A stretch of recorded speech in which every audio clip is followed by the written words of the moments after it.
पाईक बनणार आहेत आणि दिल्लीमध्ये लोकांनी दिल्ली मोदीजींच्या हाती द्यायचा निर्णय घेतलेला आहे।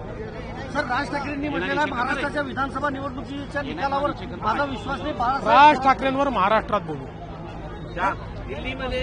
परवीन निमैती के लिए आप सपोर्ट में आए हैं, क्या कुछ कहेंगे कि समर्थन? देखिए, दिल्ली ने मन बना लिया है। दिल्ली की जनता बीजेपी के साथ जाने वाली है। दिल्ली का परिवर्तन दिल्ली की महिलाएं करने वाली है।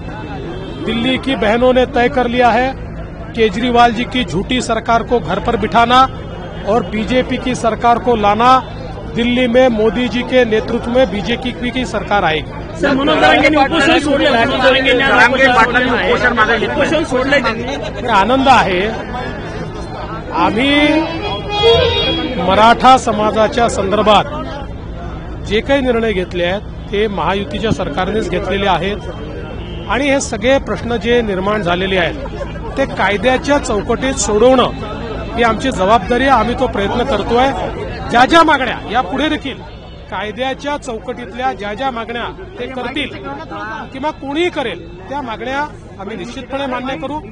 आमचं म्हणणं एवढंच आहे की शेवटी भारताचं संविधान आणि कायदा याच्या चौकटीतल्या मागण्या असल्या पाहिजेत। त्या असल्या तर जरूर त्याच्यावर योग्य प्रतिसाद हा सरकारच्या वतीनं मिळेल। प्रकरण देखील दिल्लीत आहे।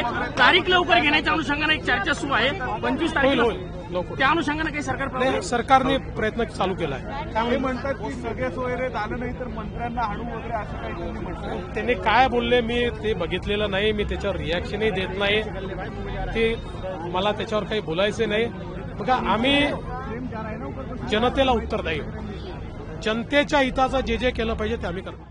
CEN न्यूज, देश प्रदेश की ताजा तरीन खबरों के लिए CEN न्यूज को सब्सक्राइब करें और रहें पल पल की खबर से हर पल बाखबर।